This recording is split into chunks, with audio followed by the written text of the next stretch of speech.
The astounding group of people that I bumped into, and imagine all across America, raise the question, were the ancient tribes of Israel black? And they think so. Was Jesus black? And they say yes. We've looked at the evidence so far. We're down to this point. So far, it's all nonsense. Most of the Scythes were Israelites. Who were the Scythians, or Scyths, as they were often called? And how did the name Scythian originate?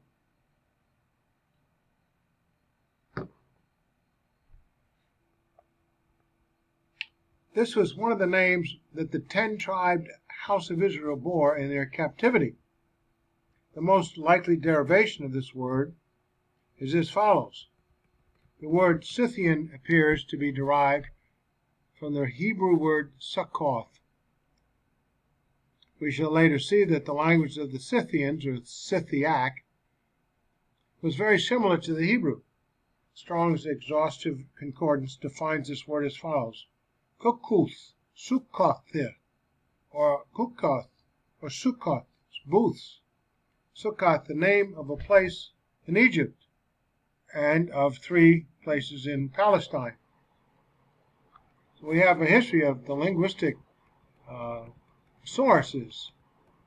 The Hebrew language was written only in consonants. The vowels had to be supplied by the reader. If one takes out the vowels from the Hebrew word Succoth, the basic part of the word is Scth, S-C-T-H. In Strong's Exhaustive Concordance, it is spelled phonetically both with a C and also with an S. Remember, the C and the S often have the same sound as in our English words, sell and sell. Both English words are pronounced exactly alike. Ye shall dwell in booths 7 days. All that are Israelites born shall dwell in booths, that your generations may know that I made the children of Israel to dwell in booths when I brought them out of the land of Egypt. This was to be observed by Israel forever. The Hebrew word used in verses 42 and 43, translated as booths, is from the Hebrew word scth or skth. The Greek word for Scythian is scuthes, Scth, and is pronounced much like the Hebrew word for booth. The above is consistent with a generally accepted view that Scythians means nomads, which is consistent with staying in temporary dwellings or booths, tents perhaps. It has also been claimed, among all the peoples known under the general name Scythians, the Scythae, S-A-C-A-E, I suppose, were the descendants of the children of Israel. Not only is it possible for us to notice a parallel by comparing the traditions of the two peoples, but history even recognizes that the majority of the peoples of the British Isles, particularly the Scots and the Saxons, are the descendants of the Scythians, or in New English Dictionary, Scots, thus of the Israelites.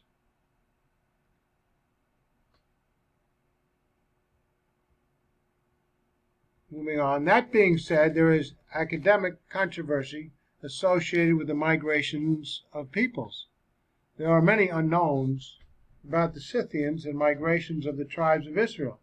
Yet also consider Central Asia enters history around the 7th century BC with the Scythians, a people described as having European morphological traits by both ancient Chinese and Herodotus. You can look up these sources here.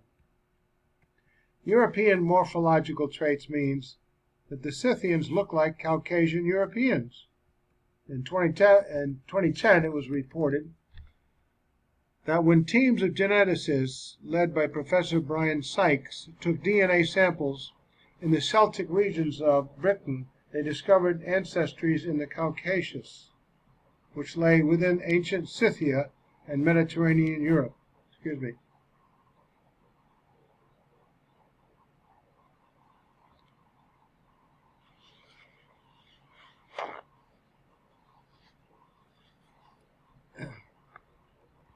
As far as the physical appearance as Scythians go, according to the ancient information I have seen on them, they were basically white Caucasian. Here's a Scythian archer. They apparently were, for a time, the bulk of the 10 lost tribes of Israel.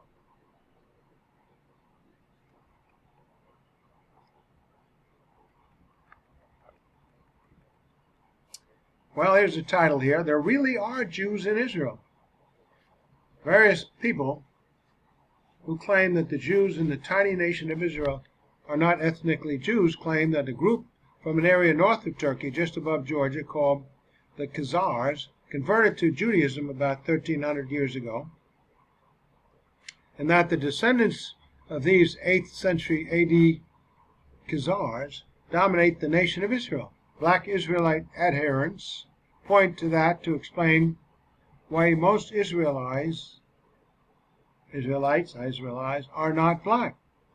But since there is much archaeological evidence prior to the 8th century A.D. that the Hebrews were not Negroes, that makes the Khazar claims, even if they were accurate, irrelevant.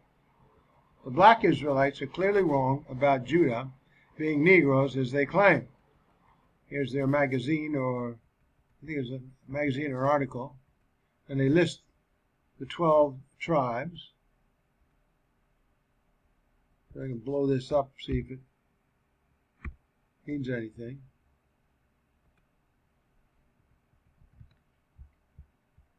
Trying to read the picture across the way. They're just naming groups of people: Haitians, Dominicans, Puerto Ricans, Cubans. I don't know what they're trying to they're going to try to say these are the lost tribes of Israel. In any case, we can dispense with the nonsense here.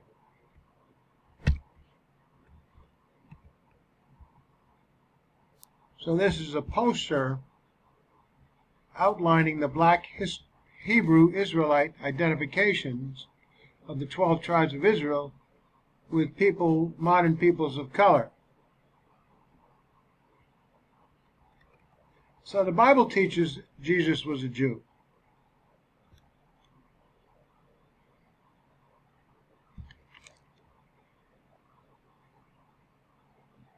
Then the woman of Samaria, John 4:9, said to him, "How is it that you, being a Jew, ask a drink from me, a Samaritan woman?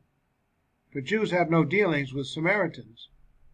Verse 10, Jesus answered and said to her, "If you knew the gift of God," so he gets right to the point, "and who it is who says to you, 'Give me a drink,' you would have asked him, and he would have given you living water."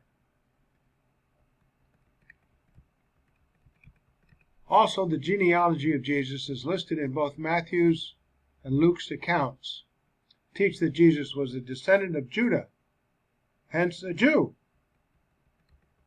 They dispense with this and throw in their nonsensical ideas.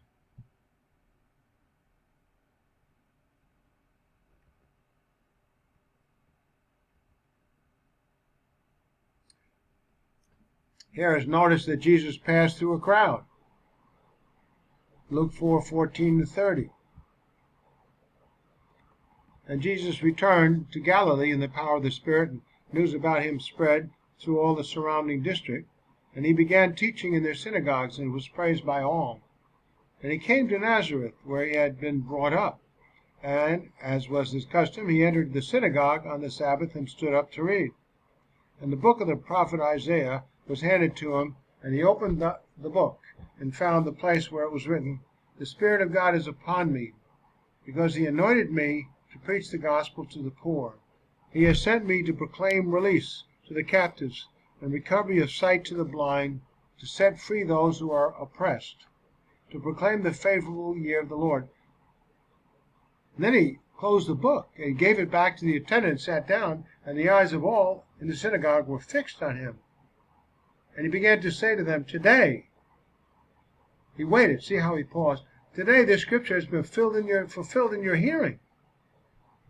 All were speaking well of him, and wondering at the gracious words and were falling from which were falling from his lips.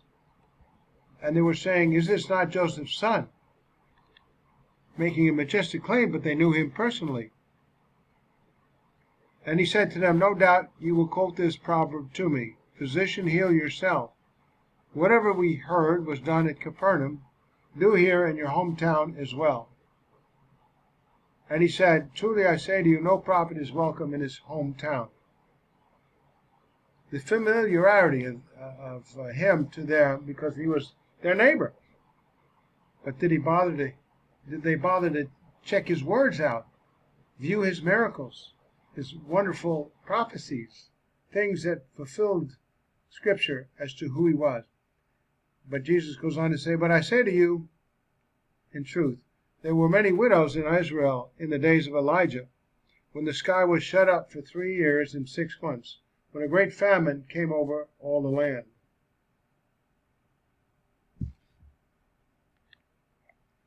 And yet Elijah was sent to none of them, but only to Zarephath in the land of Sidon, to a woman who was a widow. And there were many lepers in Israel in the time of Elisha the prophet, and none of them was cleansed, but only Naaman the Syrian. And all the people in the synagogue were filled with rage as they heard these things. He proves his case. And they got up and drove him out of the city, and led him to the brow of the hill, on which their city had been built, in order to throw him off down the cliff. But passing through their midst, evidently supernaturally, he went his way. Hence, Jesus was the same race as the rest of the Jews, or he would not have been able to easily identify and would not have blended in with the crowd. Plus Judas would not have had to be paid to point him out. Mark 14:10 and 43 to 44. Since the bulk of the Jews were basically white by race, so was Jesus. Jesus would have been essentially a tanned olive color of a Caucasian person.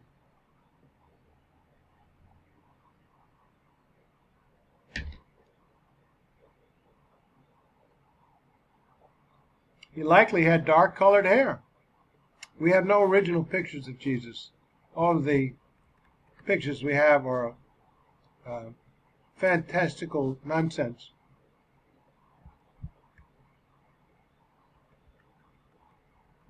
Yet he was white, but I don't think he had long hair. He was a carpenter, and he was out there outside doing his work. You don't think he'd have a tan-colored skin?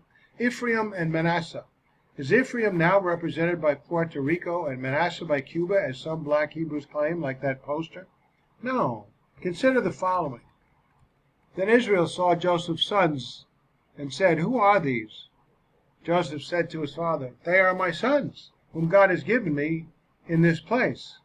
And he said, "Bring them to me, and I will bless them." Now the eyes of Israel were dim with age, so that he could not see. Then Joseph brought them near him, and he kissed them and embraced them. And Israel said to Joseph, "I had not thought to see your face, but in fact God has also shown me your offspring." So Joseph brought them from beside his knees, and he bowed down with his face to the earth. And Joseph told them both, Ephraim with his right hand toward Israel's left hand, and Manasseh with his left hand toward Israel's right hand, and brought them near him. Then Israel stretched out his right hand and laid it on Ephraim's head, who was the younger, and his left hand on Manasseh's head, guiding his hands knowingly, for Manasseh was the firstborn. And he blessed Joseph and said, "God, before whom my fathers Abraham and Isaac walked, the God who has fed me all my life long to this day, the angel who has redeemed me from all evil, bless the lads.